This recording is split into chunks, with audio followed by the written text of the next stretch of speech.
नमस्कार दोस्तों, आज की इस वीडियो में हम आपको सुना रहे हैं हरितालिका तीज व्रत की कथा। दोस्तों, भाद्रपद महीने में शुक्ल पक्ष तृतीया को आने वाला व्रत हरितालिका व्रत कहलाता है। इस दिन सौभाग्यवती स्त्रियां अपने अखंड सौभाग्य की रक्षा करने के लिए बड़ी श्रद्धा और विश्वास के साथ में यह व्रत करती हैं। जिस त्याग, तपस्या, निष्ठा के साथ स्त्रियां यह व्रत रखती हैं वह बड़ा ही कठिन होता है।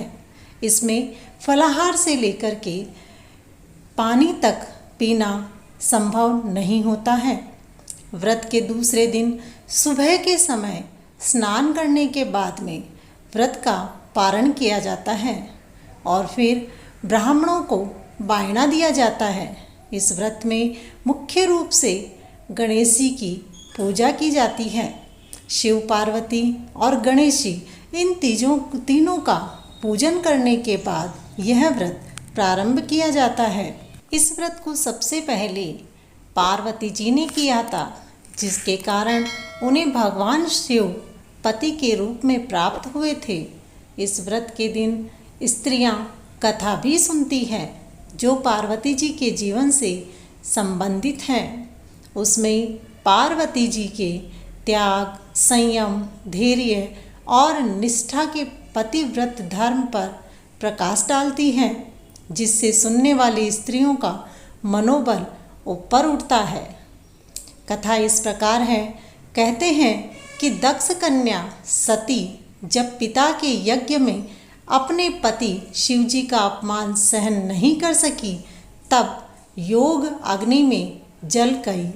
तब वे खुद ही मैना और हिमवान की तपस्या के बाद उनकी पुत्री के रूप में प्रकट हुई, जिनका नाम पार्वती रखा गया।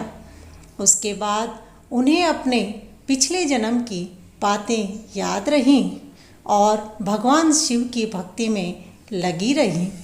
जब वे कुछ बड़ी हो गई तब अपने मन इच्छा अनुसार वर की प्राप्ति के लिए पिता की आज्ञा से तपस्या करने लगी। उन्होंने वर्षों तक निराहार रह करके कठोर तपस्या की। उनकी इस तपस्या के कारण देवर्षि नारद महाराज गिरिराज हिमवान के यहाँ पधारे। हिमवान ने अहोभाग्य माना कि देवर्षि नारद बड़ी श्रद्धा के साथ उनके यहाँ आए हैं। नारद जी ने कहा कि हे हिमवान, भगवान विष्णु आपकी कन्या से विवाह करना चाहते हैं और उन्होंने ही यह संदेश मेरे साथ भेजा है। इस संबंध में आपका क्या विचार है? नारद जी ने जब बात कही तो हिमवान राजी हो गए और उन्होंने अपनी स्वीकृति दे दी। देवर्षि नारद पार्वती जी के पास गए और बोले, हे उमा, हे पार्वती, इस कठोर तपस्या को छोड़ दो।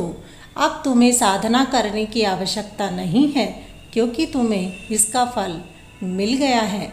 तुम्हारे पिता ने भगवान विष्णु के साथ तुम्हारा विवाह पक्का कर दिया है। इतना कहकर नारद जी तो वहाँ से चले गए।